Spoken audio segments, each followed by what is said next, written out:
Hi, good morning, everyone, and welcome to 102. All right, so because of some problems with my schedule, so I have to pre-record this one just 2 hours earlier.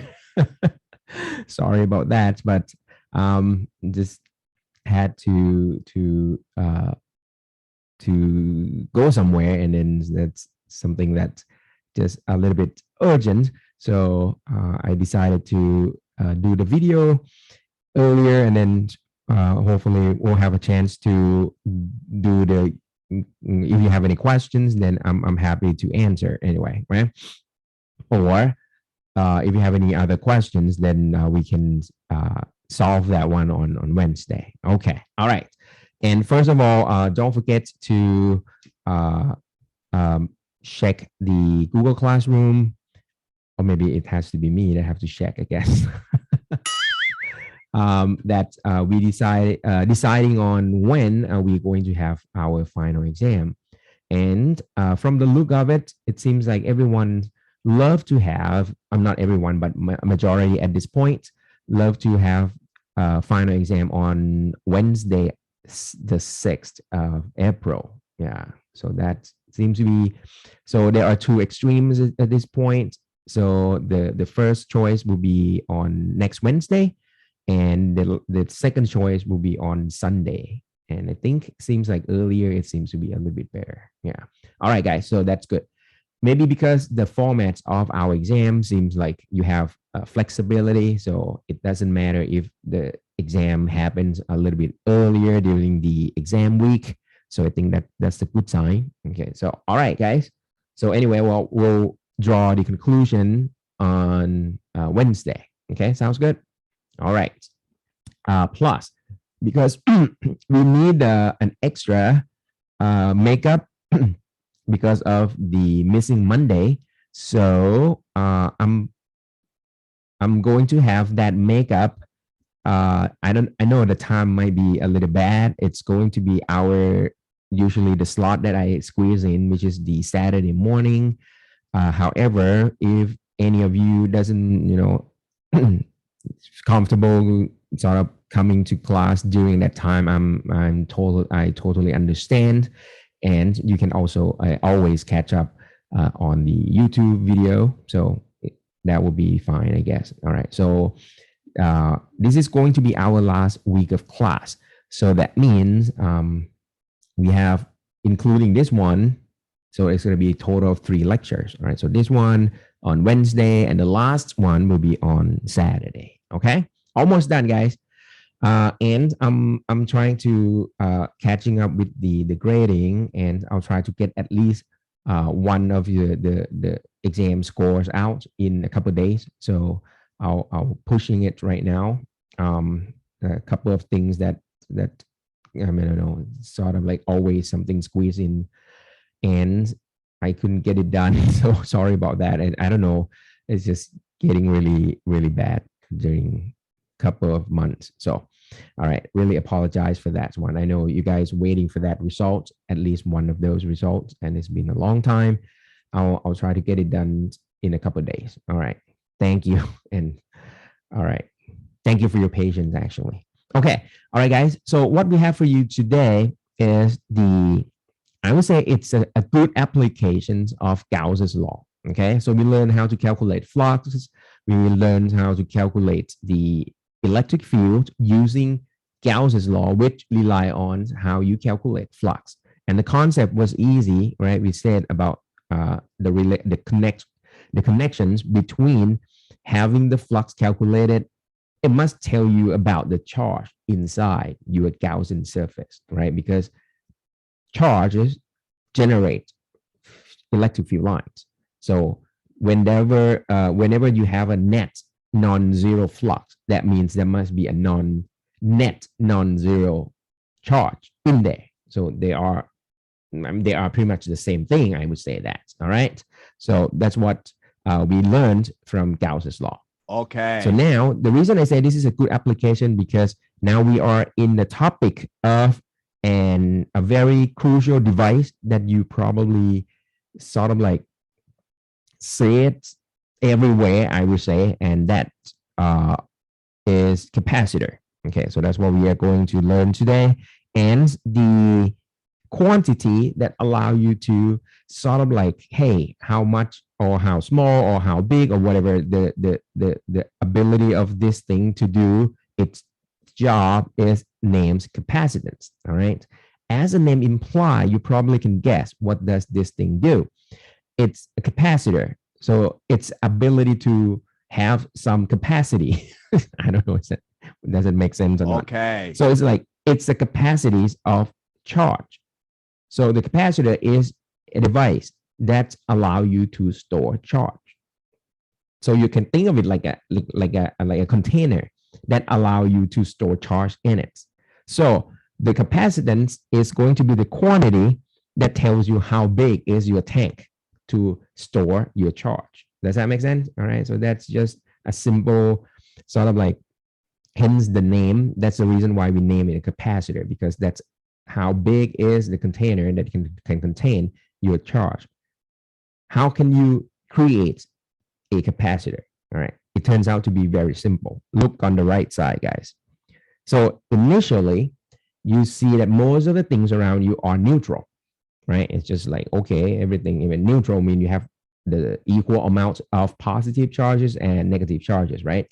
But then if you put the two of those side by side, and somehow you have a way that you can transfer some charge, okay, because in general, most of the things that you can transfer are pretty much electron. So, what did it do? Okay, so probably something that you can do, let's say somehow you can transfer some negative charge and move it to the other side. Okay, this highlight doesn't seem to go well with the color. There you go. All right, so that means because you transfer, let's say, some negative charge from the left material to the right material, or the left, we call it like the left piece of the capacitor to the right piece of the capacitor, then what you're seeing over here is the left piece will turn more positive, while the negative one will deposit on the right side. So it's going to turn more negative, right? So you're going to get the same amount of the charge. So it means if you deposit negative Q on the right side, so it means you pull the negative charge out from the left side of the device. So the left side of the device turn positive Q.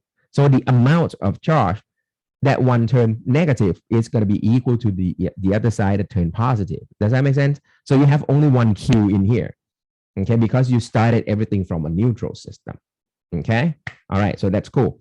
But now the next thing is this. So whenever you have this, now you're sort of like your system turned back into the problems about finding the electric field from a charge distribution. See, you have a charge distribution now. One on the left is positive, one on the right is negative. So you are going to generate some electric field around. And those are electric fields that you are seeing in blue. All right. Plus, not only that, you get electric field around, and of course, electric field starts from positive charge and it's going to end on negative charge, right? But we already also knew that whenever you have electric fields, you know that if you go up against the field, you're going in the directions of higher potential. So that means whenever you see these electric field lines like this, you are going to have potential difference. That's for sure. See, so we sort of like pull everything that we have learned in the past. We bring them all here. We have electric fields, and now we know wherever there is a field, then there must be some potential going on. And this is a weird thing. When you see V over here, it's the same thing as a delta V. Okay. I don't know why, but it seems like later in the topics of electricity, they seem to drop the delta V over time in some textbook. So, but just so you know, right, usually we don't do the total V. Actually, we don't do it at all. All right. But what I'm saying is, whenever you have the potential, usually it's a potential difference. So you do the comparison between two points in space. Even the equation of KQ over R, remember that, right? The V equal to KQ over R, that one, you still compare that to infinity. We assume that it's zero at infinity. So that's why when you write down the potential, usually it's a potential difference. All right. So now you probably can, take it. Yeah, that V usually means delta V. Okay. So come back to our story over here. So it means now, once you separate the charge, okay, then you're going to generate some potential difference. And also along with it, there will be some electric field around, right? The thing is, because we want to know how big is the Q, because we say we are focusing on the container, right? We want to know, hey, how much the Q that you can put in one piece of this device, right? There's two pieces, right? So right now, so what you can get over here is you want to know the relationship between those positive Q and negative Q. But you look at this one, but then, of course, what you have over here is there must be a relationship between the Q and the potential difference that you are creating. And definitely it's pretty clear. The greater the Q, the greater the potential difference, because I mean, one is plus Q, the other one is negative Q. So if the Q is huge, then you're going to generate a greater potential difference between them as well. Does that make sense? So at least you know that the amount of Q should be proportional to the potential difference that you created. Okay. And of course, I can turn this proportional relationship into an equation by introducing the constant C into your relationship. And this C right here, guys, we're going to name this the capacitance. Okay. Okay, that's a C. And actually, people refer to this capacitance as C. So sometimes you just say the C of capacitors. That's perfectly normal. Okay, so it's very common that you can name that as C.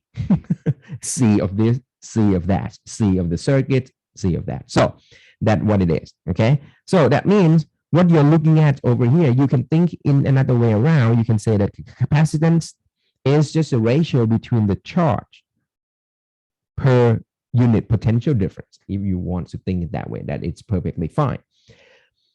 The thing is, guys, Q, now I hope you can see this already, is just the magnitude of the charge. So that means you don't need to worry about, I mean, one side is positive, one side is negative. You just take the magnitude of the charge, because from this sort of like the mechanics behind this whole thing is just whatever one side of the capacitor is positive, the other side must be definitely negative of that amount. Okay, so there is only one Q magnitude in a capacitor. Okay, so when we look at the unit, because the charge has a unit of Coulomb and the potential has a unit of volt, so that means your capacitance has a unit of Coulomb per volt, and we have a name for it that is named Farad, right? In an honor to Michael Faraday. Okay, so we have that Farad as a unit of capacitor. So I don't know, have you seen this? I think you must have seen this. These are the pictures of variety of capacitors that you probably see in circuit boards, in the computer PC, or some electrical devices. If you open it up, you will see either one of these. And now you realize that these are just capacitor. Okay. And if you notice this one here we go, like this, there'll be a specification written on there that is 4700. And as you can see, is a microfarad. So 1 farad is actually a very big capacitance. Okay. So usually when you see, like, I mean, if the size is about maybe your thumb or your finger, or I mean, it's going to be, if it's electronic, it's not going to be that big. Usually it will come in like a microfarad or nanofarad, something like that, super small. Okay. So you can just read on it, right? As you can see. I don't know, is there anything else you can see? Here we go. I think this is like 470 microfarad, something like that. Okay, it's pretty small. Except you go into like a super big appliances, you might have like a big chunk, like a canister that is going to be big. All right. And that is very dangerous, guys. Okay. Because there must be a lot of charge stored in it. So be careful. Okay. You probably can see like a canister of this capacitor, maybe from inside your compressor or something like that in your air conditioner, right? It's huge. All right. Okay. All right, guys. So we'll talk more about being careful with capacitors later. All right. Now, in reality, what is actually things that we can do with these capacitors, and how can we calculate the capacitance? That is the key point of today's lecture. Okay, sounds cool? All right, so it turns out to generate a capacitor, the easiest configuration is like this. It's just two pieces of conducting material. Okay. Okay. The reason we need conducting material because we want to be able to transport charge from one piece to the other piece very easily. So usually you just bring in conductor. Okay. And the easiest form of this one is just you have like a plate like this. You have just a plate. And because you want two of them, you just have a parallel plate. Okay. So we call this a parallel plate capacitor. And the easiest form is just a flat piece of conductor put side by side. So there is some spacing, there is a surface area, and that's it. And eventually you're going to apply some potential difference across. And once you start to generate potential difference across, charge will start to move from one plate to the other because charge travel, if it's positive, it moves from a higher potential to a lower one. Does that make sense? All right, so that's what it is. So if you can generate potential difference across, then if the upper plate is higher potential, then the upper plate will turn positive and the bottom plate will turn negative. Cool, something like that. All right, nice. So this is what it is. However, you can also have a different shape. For example, like a sphere. But because you always need two pieces all the time, right? And these two pieces must stay pretty close to each other. So the configuration that you can use is the concentric spheres. It's like a spherical shell. So you have two shells, different radius, but sharing the same center of sphere. So you have a concentric spheres. So the inner one and the outer one behave like a parallel plate, but you sort of like you bend it in all direction and then you turn it into a sphere. Does that make sense? Okay. All right. So you can now apply the potential difference between the inner spheres and the outer spheres, and then now you have the difference in the charge, and then you have the same potential difference, and then it can store some charges here as well. Okay, the last one, you can wrap it. So think of it as like you started out with the parallel plate, and then you roll it into like I don't know, into a cylinder. So it's gonna end up with a cylindrical shape capacitor. And once again, you still have to maintain that configuration. You need two pieces, right? So that means the inner one and the outer one. So this is going to be cylindrical shape capacitor.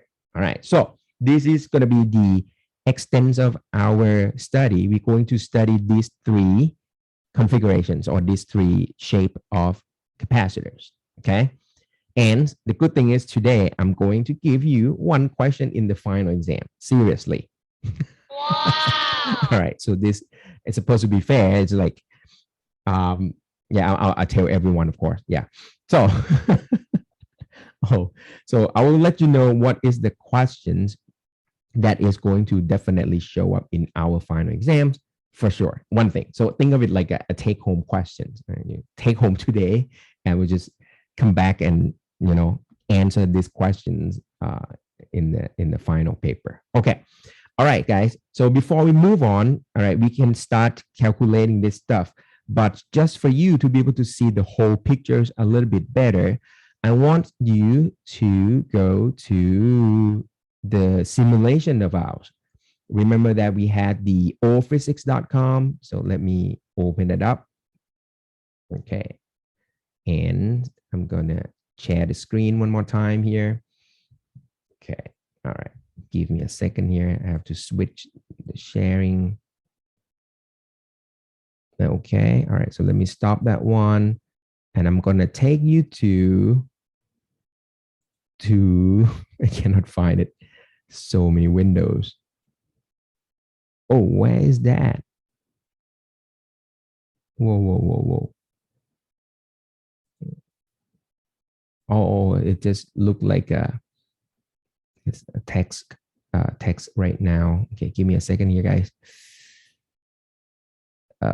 Share screen. There you go. Found it. There.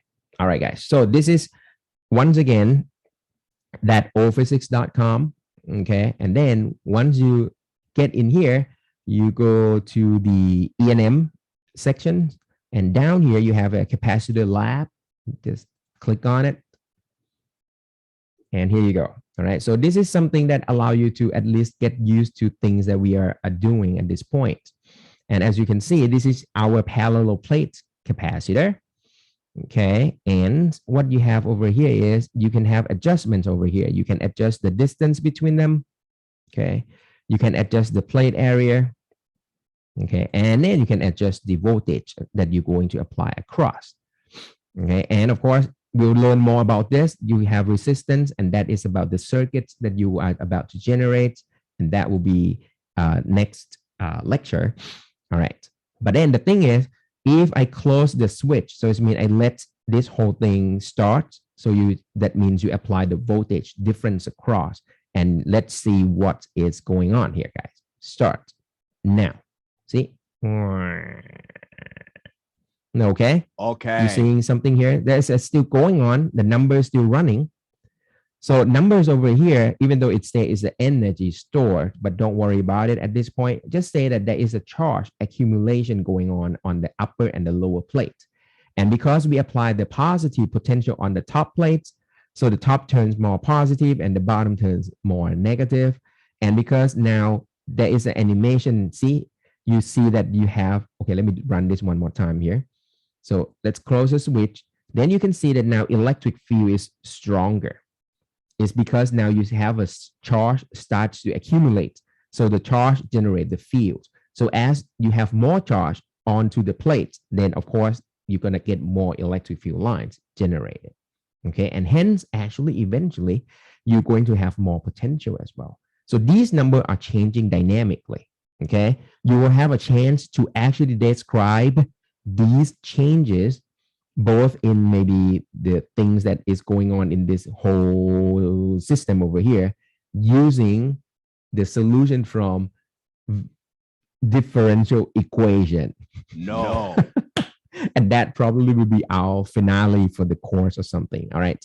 So we are going to learn how to describe these changes that's going on that you're seeing in this simulation when we learned about that differential equation. Yeah, I think so. Okay. All right. But that's later. But for now, I hope this is a clearer picture of what is going on.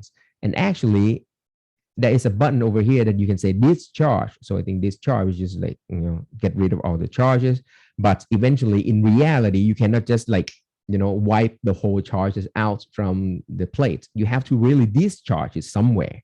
Okay. So we'll learn about charging the capacitor, and eventually we're going to discharge those charges out. So those are the two processes that we are going to learn, and we're going to use differential equation to describe the mathematical description of all these processes. Okay. All right. So is this better? All right. So you guys can drop by this simulation and then just play around to get a better feel of what is going on with the capacitor. Sounds good? All right, guys. So let's stop the sharing here and then we'll come back to our slide. Okay, here we go. Come back here again. So what you have to do now, I am breaking this down into 3 steps. Okay. So I'm writing down the steps over here. So it says the step number 1, you're going to use some Gauss's law. Step number 2, you use the result from the step number 1 to calculate the potential difference. And the step number 3 is the step that is the easiest, is just put it into the definition of the capacitance, which is just the ratio between the charge and the potential difference that you got from step number 2. All right. I mean, saying it's just one thing. I think the easiest way to look at this one is just look at the examples, right? And you will see how it's done, right? And you will be able to relate back to this 3 steps process that I'm sort of like laid out over here. Ready? Okay. first thing first. All right, we're going to attack the parallel plates capacitor first. That's going to be the first thing. Okay, so what we are doing over here is, if you glance a little bit here, we're going to try to find the electric field. That is our goal. Okay, because we know from our simulation that when you accumulate charges, then you generate the electric field between the plates. Okay, and by assuming that, well, in reality, you have like a crazy electric field coming out on the side as well. But let's forget about those craziness first. Let's assume that the plate is kind of big and you would like to calculate the electric field pretty much like within the region between the plates, right? The majority of the field is here, and seems you like, okay, let's ignore those, curvy electric field on the edges. Sounds good? All right, so what we want over here is we would like to figure out the electric field within those parallel plates, okay? The space between the plates. That's what we're trying to do. How are we going to do that? How can we figure out the electric field from a plate of, or like you can think of it like a sheet of charge, usually like a sheet, like a piece of paper, think of it that way. And if that piece of paper is filled with charges, and then you standing in front of that paper, you want to know what is the electric field, all right, there. And this assumption assume that your paper must be super big. So you have like a super huge, like a wall of paper, and you're standing in front of the wall, and this wall is completely like, filled with charges. And then you want to know at the location that you are standing, what is the electric fields from those walls.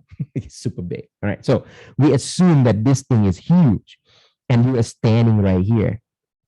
You want to know what is the electric field at that point. So first thing that you might think, but Ajahn, if I don't want to use Gauss's law, I probably can calculate this electric field by using Coulomb's law, KQ over R squared. And if you want to do that, yeah, I think you can. You just slice this sheet of charge into a tiny piece. Within this piece, you have a dq. It's like, sounds familiar? Okay. And then that tiny piece will generate the electric field pointing in one direction. You can call it like a dE. And then, of course, by calculus, you have to move on to the next piece. And then you call this another dq. And then another dq will generate another dE. Yeah. So I'll try to color code it here. You have some variety of color here.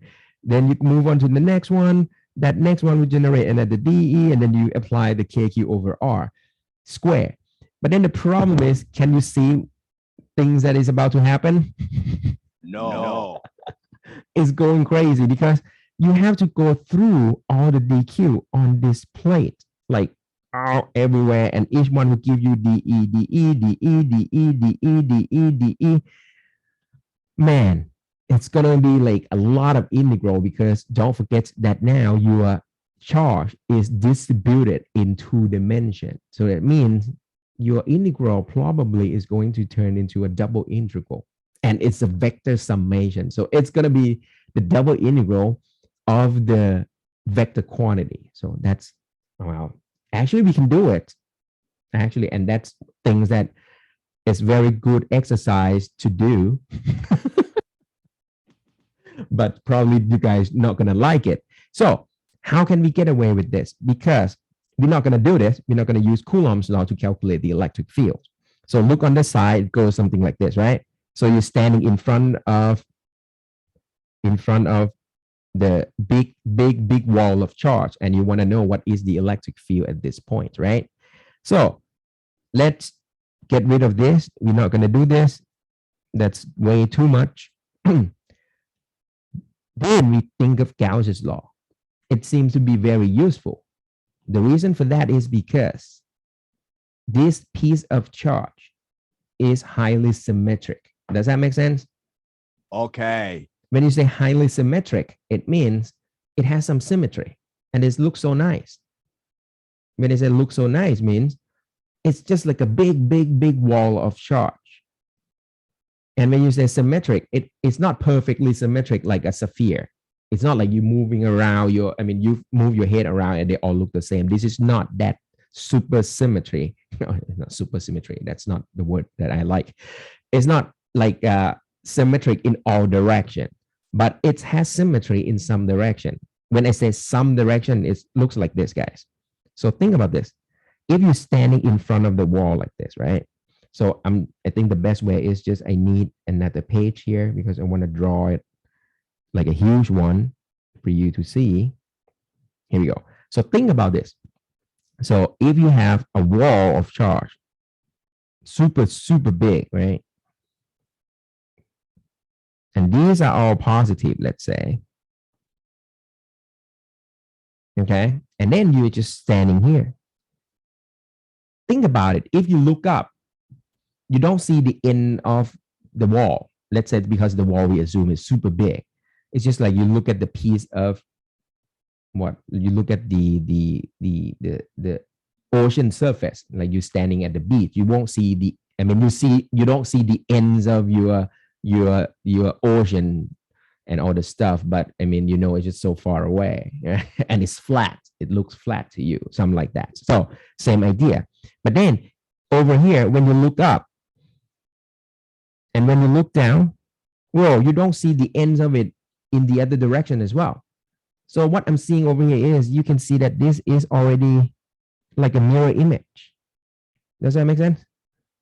Up and down, they look the same. You look up, oh, okay. You look down, same thing, right? There's no ends of this one. It's infinitely super, super far away. So that's why if you look at the whole contribution from that direction, you probably get some electric field pointing down.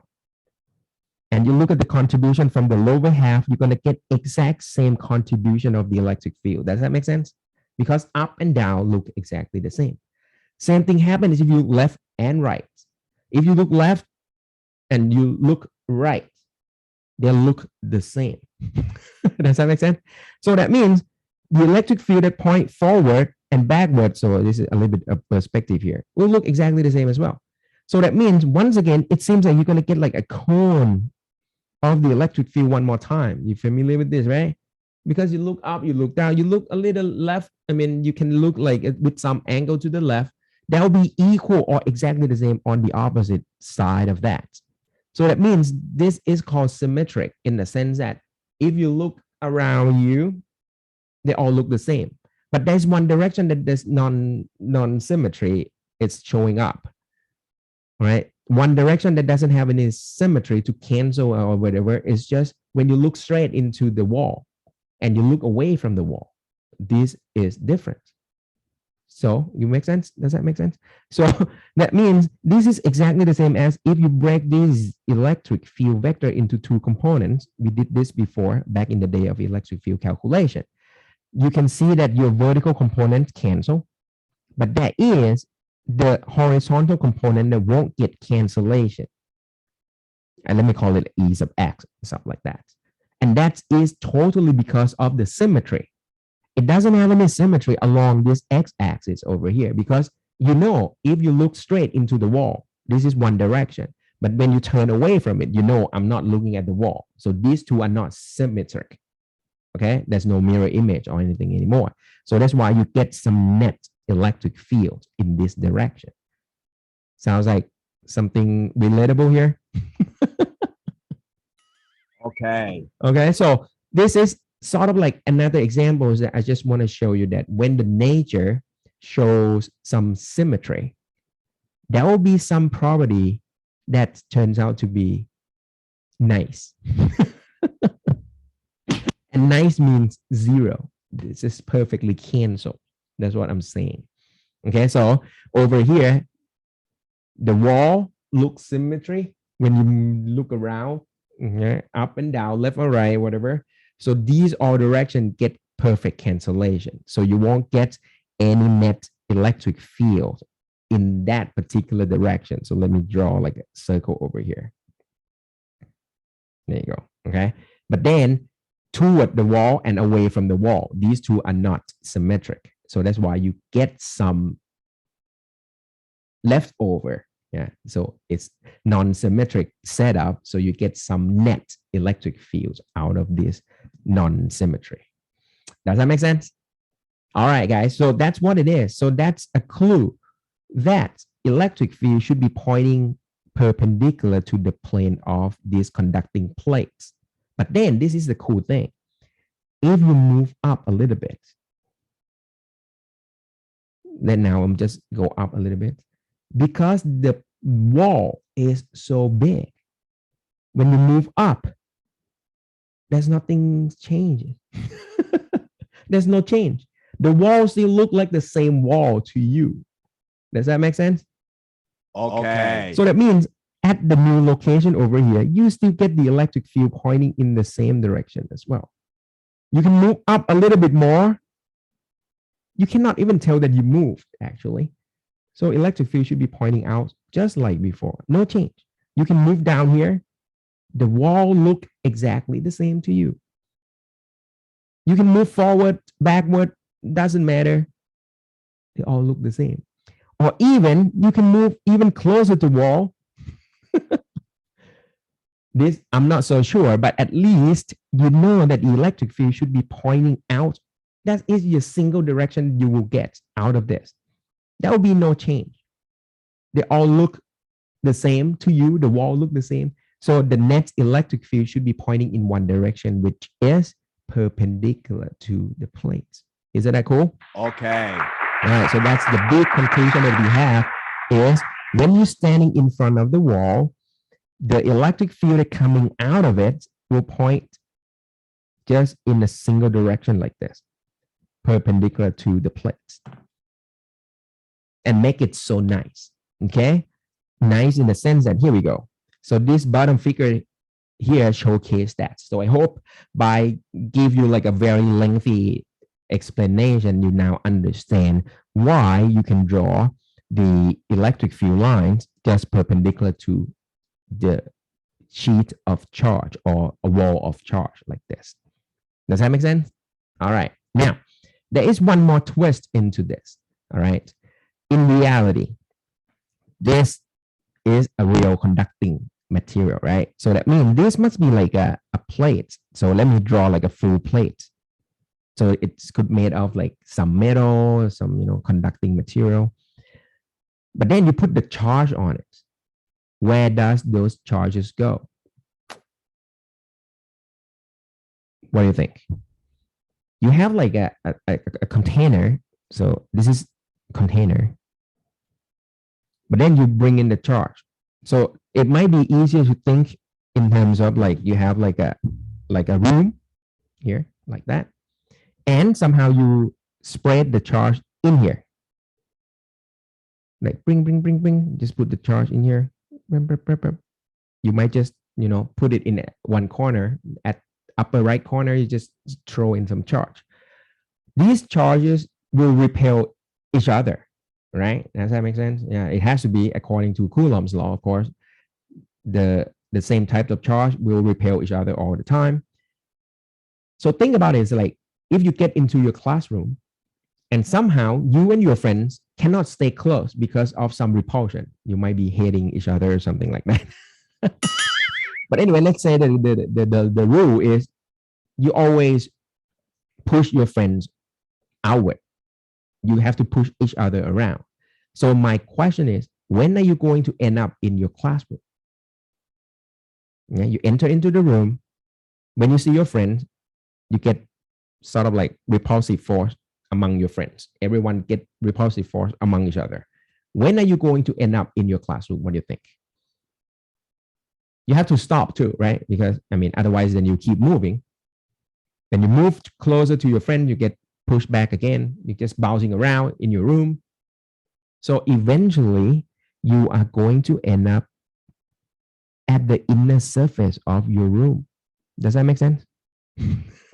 So it means what you're going to end up is your back has to against some wall. When I say some wall, it could be the real wall, or it could be the ceiling, or it could be the floor.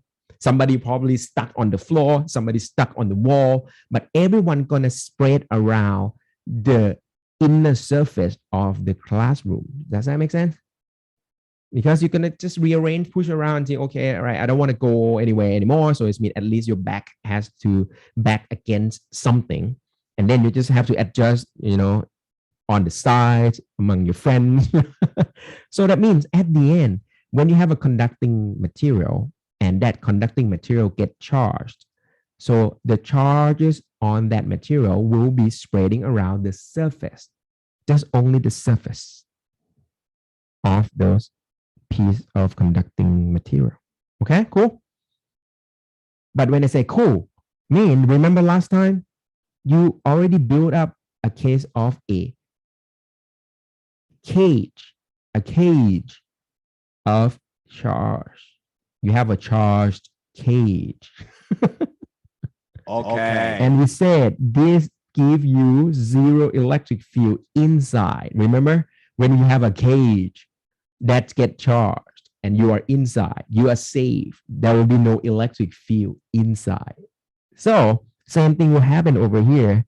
So the plate, the metal plate or conducting plate that you bring in to build a capacitor, turns out there will be no electric field inside that conducting plate. Hence, I use hence a lot lately. I don't know why.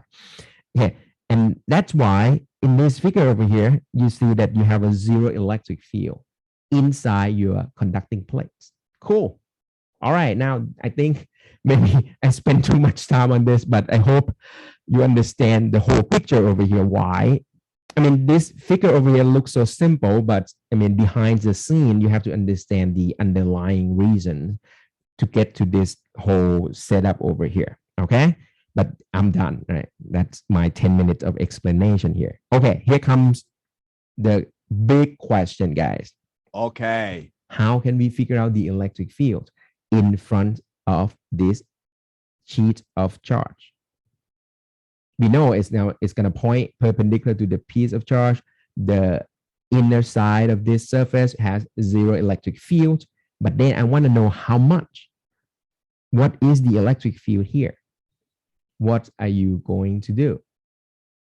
Now we use Gauss's law, guys. Okay. First, we need to create a Gaussian surface. Remember that, right?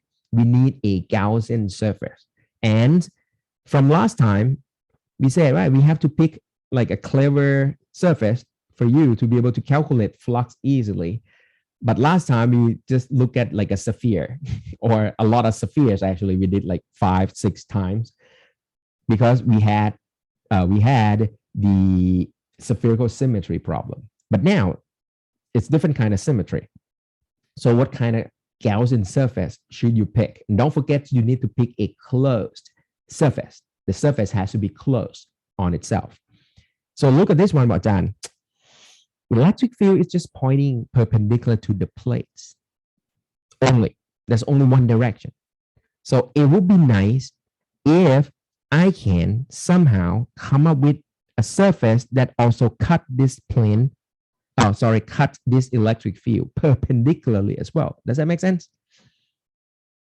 And if that is good, I'm going to just extend this along with the E and then generate something that look like this on the side view.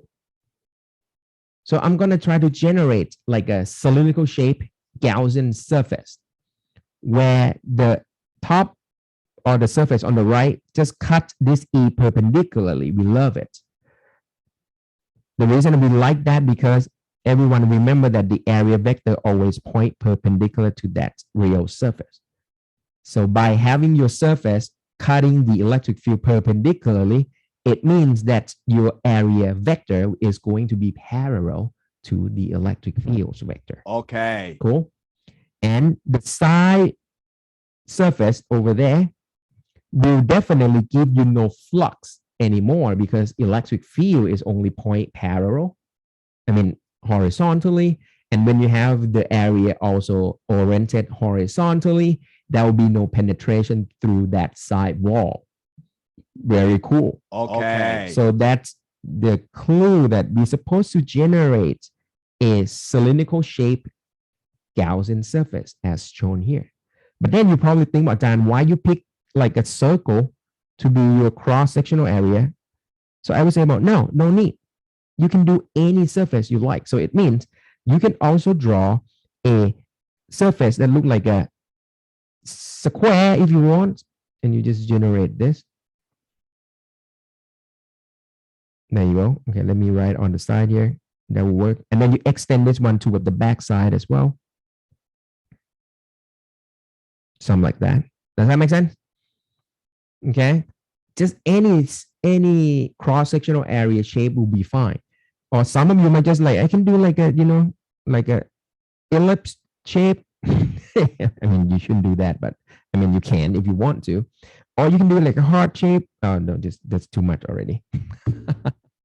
But you see what I'm saying over here, that by picking a surface that is perpendicular, so what we care about is going to be this surface right here, and probably the surface on the back. Those are the two that has the orientation that you're going to get some electric field penetrations. But the surface on the side won't get any flux through. Cool.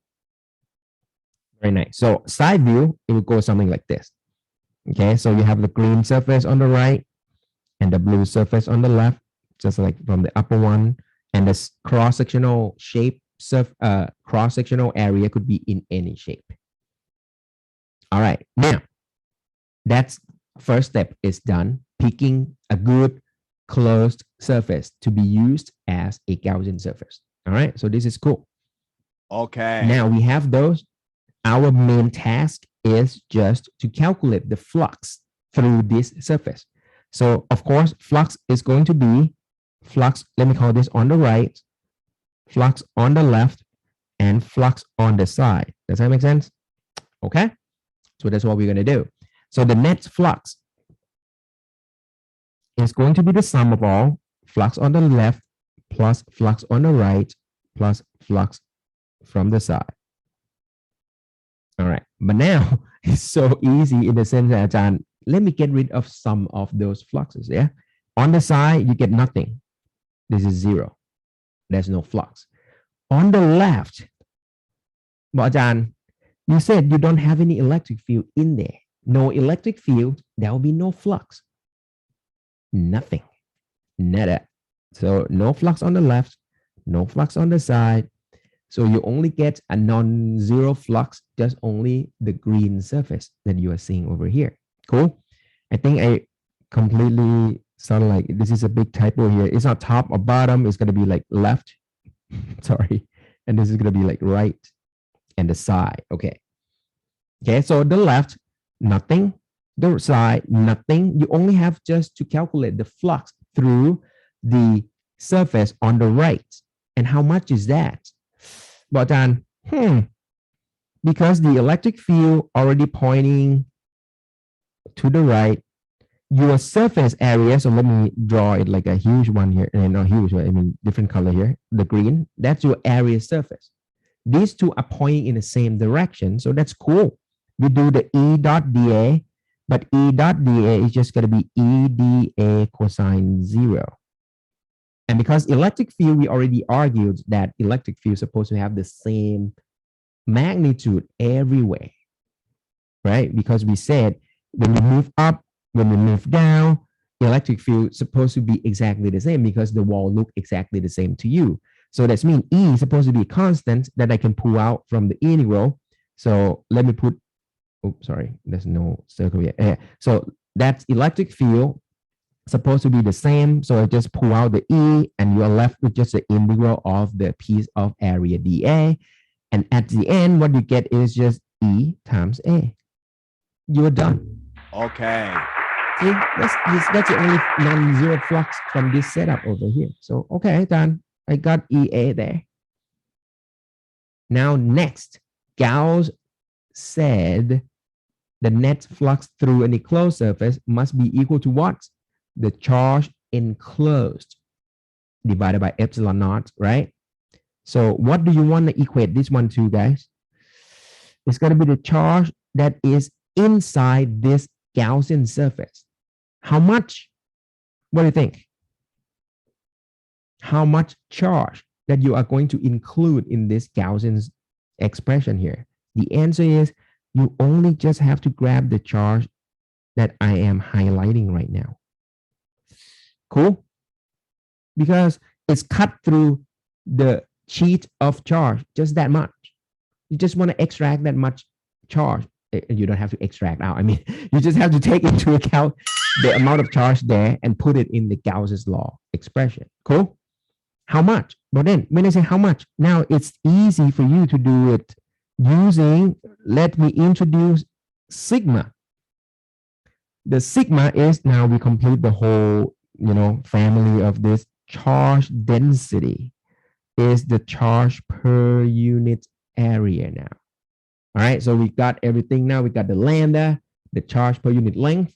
We got the rho, which is a charge per unit volume. Now we are dealing with two-dimensional charge distribution. So now we are having charge per area. We use a sigma, okay? So by having the sigma defined to be the charge per unit area, how much charge on here, guys? How much? Okay, we don't need that. How much? More than simple. You want the charge, you just multiply sigma by the surface area. And it's going to be the same surface area as the one that you used here. So it's going to be the same A, surface area A. It could be any shape. That's why I said you can have any shape as long as you know the surface area A, it's fine. So the amount of charge that you are going to include is going to be, here we go, sigma A. The charge on here is going to be sigma A. And this is going to be the charge that you're going to put right here. Sigma A. Cool. Done. Okay. Nice. All right. So that's what it is. A cancel. That's why you don't care about the shape of your cross section. The cross section can be it can be any shape that you like. It could be a circle, it could be a square, it could be anything, because eventually A gets canceled. And that's it, guys. You got your electric field. And isn't that cool? Look at this expression here, guys, that you are seeing. Electric field equal to the sigma over epsilon naught. Constant as expected. See?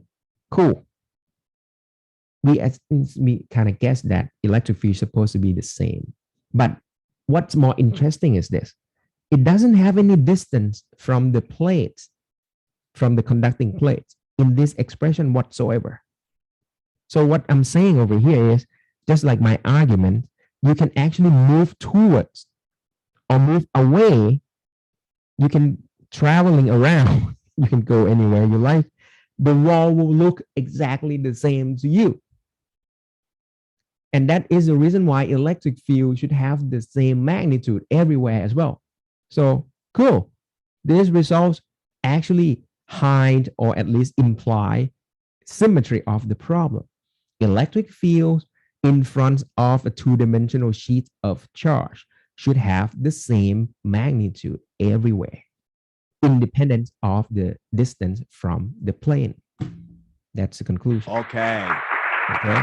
And this conclusion is nice in the sense that the stronger the charge density, the higher the charge density, the stronger of the electric field that you're going to get, which makes perfect sense, because if you have a very dense charge on that conducting plate, electric field should be strong.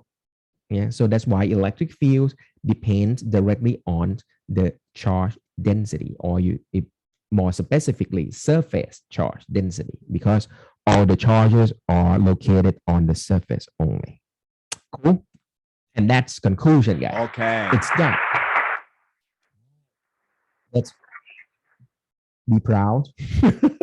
You just calculated the electric field in front of two-dimensional sheet of conducting plates, and use it, and you already executed Gauss's law. So this is a good application of Gauss's law. Yeah, kind of nice. Okay, but it also emphasizes that Gauss's law is going to be very useful in a highly symmetric system.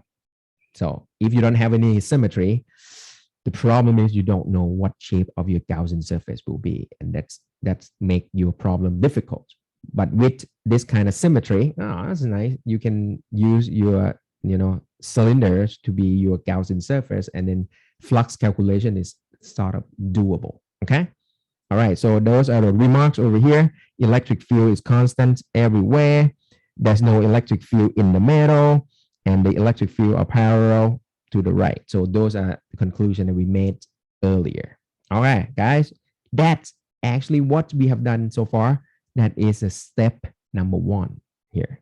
You're done. You found your electric field using Gauss's law. Nice. Okay. All right. Any questions? All right. Even though you have questions, you have to ask me later. Okay. All right, guys. So now, once we have that, move on to the second step. Now you have electric field, which, okay, let me write the result here. Electric field here is sigma over epsilon naught. Second step, we will be able to now calculate potential difference from the field. Remember, when we were introducing the potential, I said you have 2 types of problems. One type, you have charge distribution, right? You have Q here, Q there, or even like a spread out continuously distributed charge, and you just use the KQ over R to calculate the potential. That's one way. Or the other one that we said, or you might be given electric field and you just try to calculate potential difference from the field, okay? And the equation that we use for that is this equation right here. This is from definition of potential difference. You take the field and then you just move. If you move against the field, you are going in the direction of higher potential. If you move along with the field, you are going to a lower potential. And the situation that I want you guys to sort of like compare at all time is just gravitational field, right? The G is pointing down. So if you up against the G, then that means that you are going a higher potential. And when you go lower, that's lower potential. Even though in Newtonian mechanics, you only use potential energy. But I mean, potential and potential energy are pretty much the same thing. Okay, got that one? All right, so we are going to use this expression to calculate the potential difference. Here we go. Now, the field, we already found it. It's right there. Cool. What we want is just to get to the potential difference. So one plate is positive, the other plate is negative. So everyone knows the upper plate has a higher potential than the bottom one. So what I'm going to do is I'm going to just compare this point. Let me call it like point I to this point. Let me call it point F. So what I can do is I can just say about John, the potential difference. Oh, this is still the next one. Sorry, guys. But they are the same figure anyway. Okay, sorry. Here we go. So electric field is sigma over epsilon naught. All right. So what we want to go is I'm going to go from the initial point here. I'm going to go to the final point in the upper plate. And I expecting the final results to be a positive potential difference because I am walking from the bottom plate to the upper plate. I'm walking up against the electric field. You guys with me? Okay, the field is pointing down right now, but I'm walking upward. So when I'm walking, what does it mean when I'm walking? It means I'm going to have some, displacement vector pointing up, point up, while the electric field is pointing down. Okay, so let's do it, guys.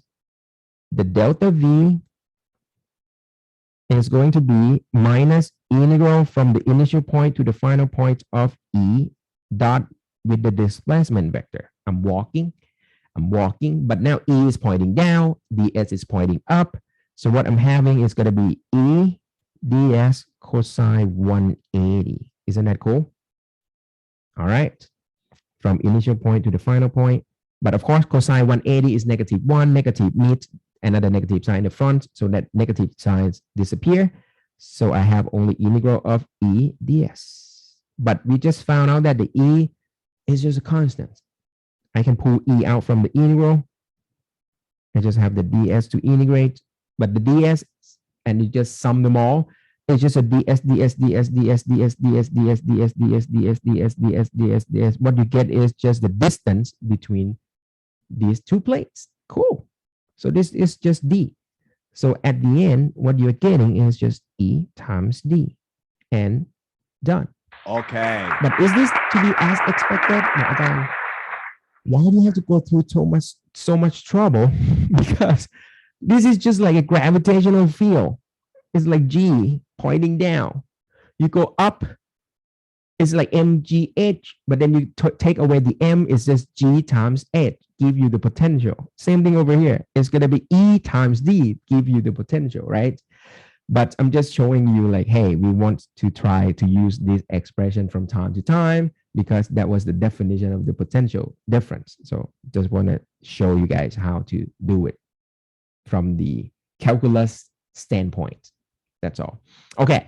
So that is your potential difference between these two plates, the E times D. See, now you start to see the whole process. Now we are already at the step number 2, calculating potential difference from the field. The field you got is from step number 1 using Gauss's law. The last step will be the easiest one, calculating the capacitance. By the definition, it's just the ratio of the charge per potential difference. Yeah. So let's do it, guys. Charge, well, you don't know what it is. Let me call it Q for now. That's the charge that accumulated on the plate divided by the delta V that you just got there. So you just plug it in here. So it's just E times D. But then you already got the E from the step number 1 right there, which is sigma over epsilon naught. So it's going to be Q, too many colors right now. Q, okay, let me use black now. Q over sigma over epsilon naught D. Cool. I can flip that epsilon naught up top and have Q over, but sigma, guys, sigma is just the charge per unit area, right? We define it that way. That is our charge density. So it turns out Q cancel, bam, bam, and it's supposed to be, right? Because capacitance not supposed to be related to the amount of charge that you put on it. Doesn't make sense, right? It should be a property of the capacitor. So good, Q is supposed to be canceled. So that is going to be equal to, now I flip that A up top. And that's it, guys. You are done. 3 steps process. All right. So that's what it is. Electric field from step number 1 be used. It will be used for potential calculation in step number 2. Once you get that potential from the step number 2, plug it into the expression of the capacitance in the step number 3. Bam, you get the capacitance. Okay. Cool. All right. That's not too bad. And I think I like this capacitance calculations in the sense that it uses everything that you have learned since the beginning of the electricity module. You started from electric field understanding, lead you to Gauss's law. Once you get that field calculated, you have to talk about the potential difference. And once you have that, then you arrived at the capacitance calculation, right? So it's kind of like, it's good that you can utilize everything that you have learned. All right, cool. All right, guys. So that's what we have. Now, a more challenging one though, okay, is the one that we are going to show you one more time. We're going to follow that 3 steps process, but then we're going to try using a spherical capacitor instead. Sounds like fun? Okay. But before we start that, I want you to notice something here, but I'm not going to tell you yet what is it. But look at this one and just sort of like notice something here. The capacitance depends on the area and the distance between the plates. There's something going on here. All right, I will let you know when we're done with the spherical capacitor. Okay, give it a shot. All right, guys, it's your turn. Whew. I'm just kidding. All right, we're gonna go together. All right, anyway. All right, guys, now we come back to a spherical stuff. We love it because we did it like 5 times, 6 times already, how to do this Gauss's law in the spherical setup. So let's do it, guys. So now we have a spherical capacitor. So you have an inner sphere and you have an outer sphere. The inner sphere could be charged with a positive charge Q, and of course the other sphere will have a negative charge automatically. So what we want is we want to find out the electric field between these plates, these concentric spheres, okay? So what we want is we want electric field in between and by symmetry again. What done? Those electric fields are supposed to point radially outward. That's what's supposed to be because of the spherical symmetry. All right. Because you want to figure out the electric field here, you have to build a Gaussian surface. What shape should you use? What done? That's not the shape. It's a spherical symmetry. So shape is supposed to be spherical. So you build a Gaussian surface in the shape of a sphere. So what you need is, once again, you want to calculate the flux through this Gaussian surface. Cool? All right, guys. Remember this. The surface area vector will point perpendicular to the actual surface, which is going to be in the radial direction. The electric field is already pointing in the radial direction. So that's nice. So it makes E and A vector parallel to each other. Okay, guys, start from Gauss's law. Flux is going to be integral of E dot dA on this closed surface, okay, our Gaussian surface.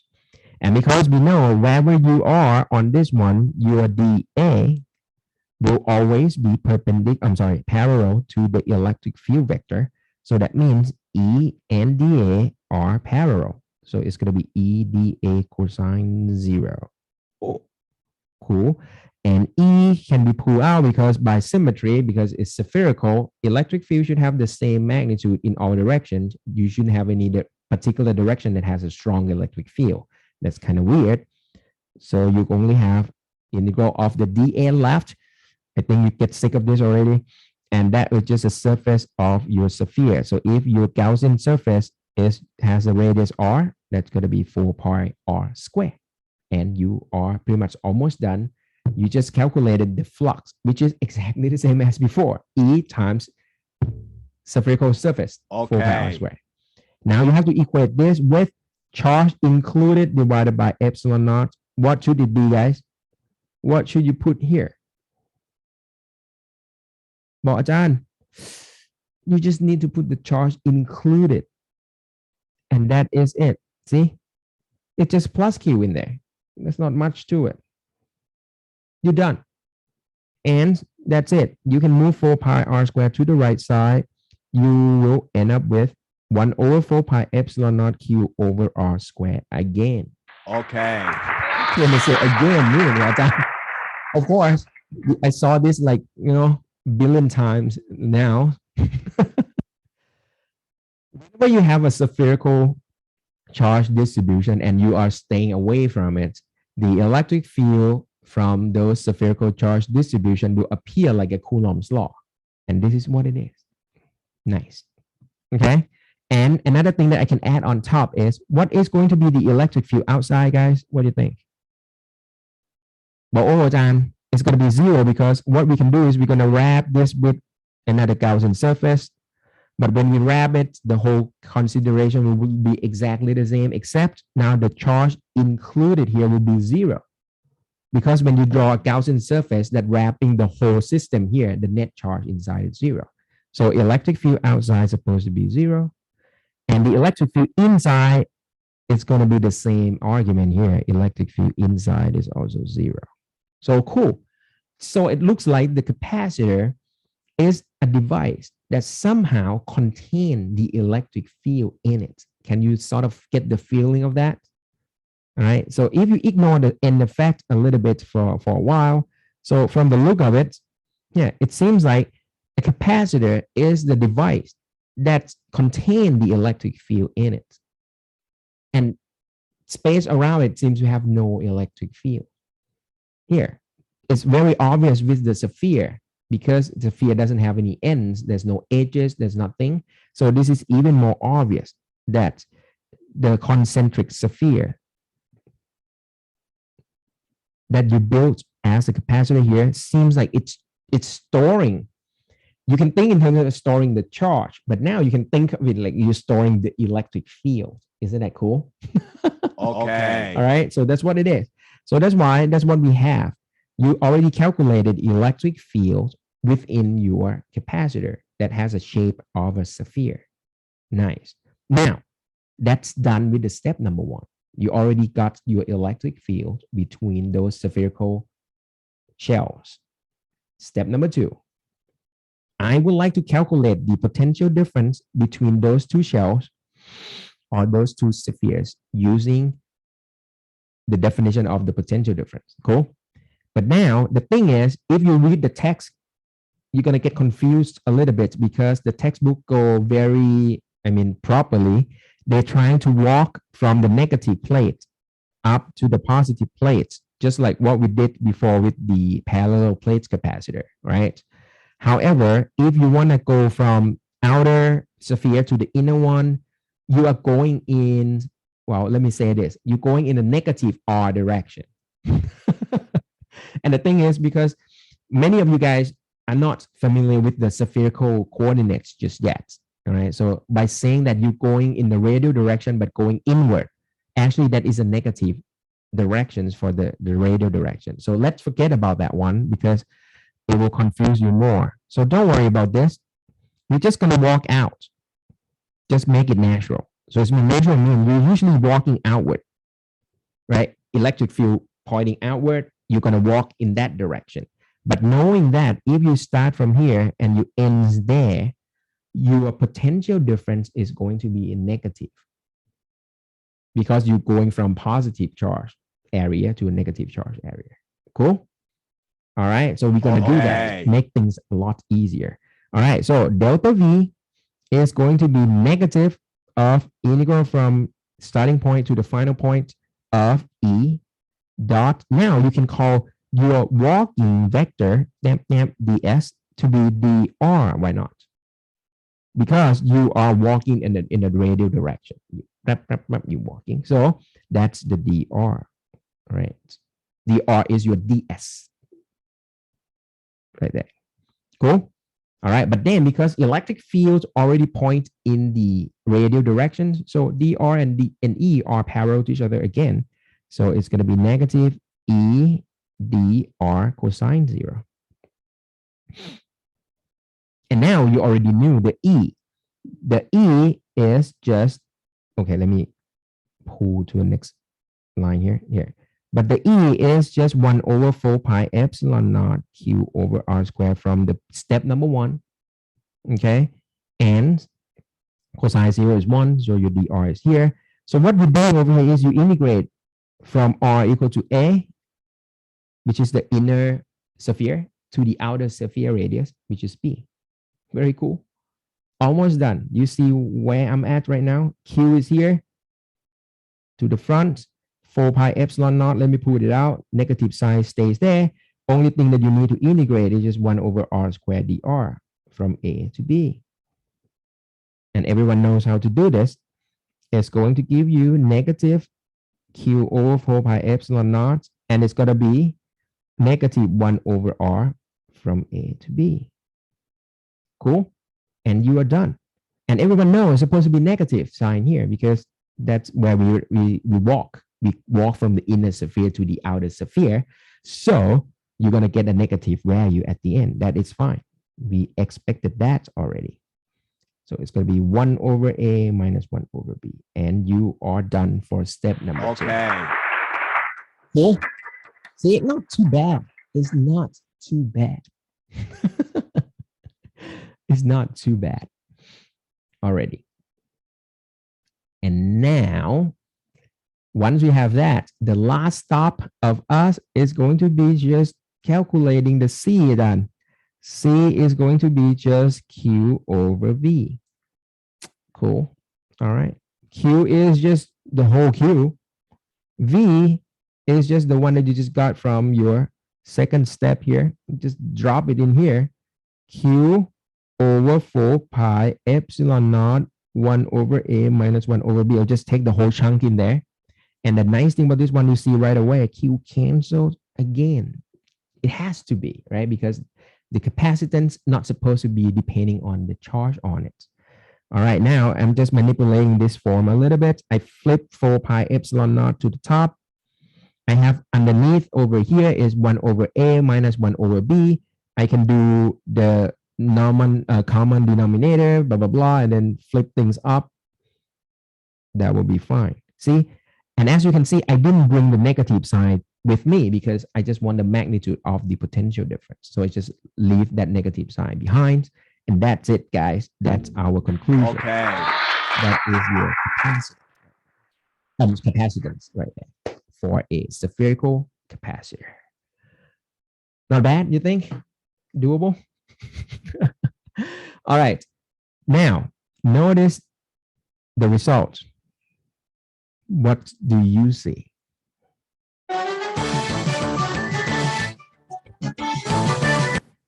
What do you see? Well, I see the formula then. So what you're seeing over here is your capacitance depending on just the radius of those two spheres. See that? The 4 pi epsilon naught is just constant, so you don't care about it. So that means the only way that you can adjust the capacitance value is by changing the radius of these two spheres. Oh. And that's what it is before. Back in here, for a parallel plate capacitor, the only way that you can change your capacitance is by changing the size of the plates or the distance between the plates. And that's the whole business of the capacitance. It turns out capacitance depends on the physical structure of the capacitor. Isn't that cool? Okay. It's not depend on anything else. It depends on the shape, the configuration, or the construction or whatever of that capacitor that's eventually going to determine the capacitance of that capacitor. And this makes it so good in the sense that one application that they actually probably use a lot is your keyboard and your smartphone display right here. Okay, remember, I'm not remember, believe it or not, you have to believe it, of course. So if you remember back in the day of watching the TV using the antenna, the Nord Kung antenna, yeah? I don't know what it's called. All right. And then when you want to adjust your image on the TV, you just move things around. But you probably experienced like many times that when you touch your antenna, the image might be clear, everything looks good on TV, but once you let it go, the image is gone again. Yeah. That's because having your hands on your antenna and not having your hands on antenna change the physical structure of the antenna itself. Does that make sense? Yeah. So you're changing stuff, having your hands and not, they are not the same thing. And by changing that, you're changing the C of your antenna. So that's why, things can change on your TV display. So your keyboard is exactly the same. If you open up your keyboard, underneath it, you will have parallel plates capacitors somehow. In some depends on the configuration now. But the key of the keyboard is when you press a key on your keyboard, you change the D. Yeah, the D that you're seeing over here, you can press it down. So you're changing the capacitance of that key. And then that's why the computer can detect which key being pressed at that point by detecting the change in your capacitance. Yeah. And eventually your touch screen over here, all right, and Apple introduced the multi-touch first because it uses your capacitive touch screen. So if you look at the box or your specification on your smartphone, they say a capacitive touch screen is being used in your smartphone. And that's because what you're doing over here is on the display, you have a matrix of pixel and other stuff, right? But on it, you also have two sort of like maybe like a crosshair style to conducting material. So that means those intersecting between the two can behave like a capacitor. So having your finger on and not having your finger on will have the different capacitance on that capacitor in that pixel. Does that make sense? So it means by having your finger on and not, so now I can tell which position of your finger is on your display. And hence, I use hence a lot. And that's why now multi-touch is not a problem because your chipset that processing the whole thing can, process multiple points of the changes. And that's why Apple just patented your, multi-touch screen. And the benefit of having capacitive touchscreen is because now you can put a glass layer on top, doesn't matter. Because even with the glass, have your finger nearby or not, already changed the capacitance there. And that's why that is the transition from, if you guys remember Nintendo DS, yeah? Okay. I don't remember or not. But that you have to use a pen to press on it. The screen on the Nintendo DS is soft and you're not using glass. It's like a plastic. So every time you want to press on it, you can see the dent on the screen. And that's because that display is a resistive, which we're going to learn in a couple lecture here about using the resistance change of the display. So that's why you have to press on it. That physical dent on that display change the resistance. But the bad thing is you need the flexible display on that. It's not even a display, actually, it's a layer of that. Display is another layer. So when you want the physical change over there, you cannot use glass on it. So that's why it's not super clear. You still need to use some plastic or some polymer there. Yeah. So, and multi-touch is almost impossible because it's not going to be a very easy task to do. So once you get to a capacitive touch screen, everything changes. You have, every interfaces that using, touching stuff now is kind of standard. Okay. All right. So thanks to Apple, I guess. Okay, guys. So I hope this is what I want to deliver to you guys today. Okay. And that's the core business that we are doing today is the capacitance calculation and its properties. So what is the stuff that we have left for you is this guy here. So we haven't done this. We haven't done the Gauss's law for a spherical charge distribution yet, but this is the question in the exam. This is going to be my exam question. I'm going to ask you to verify that the capacitance for a cylindrical capacitor is being explained with this expression right here. Isn't that cool? Okay. All right, so I already gave you this one question in the phone. So I want you guys to study this, sort of doing the 3 steps process if you like. Just show in detail how can you arrive at your final conclusion of the capacitance of a cylindrical capacitor.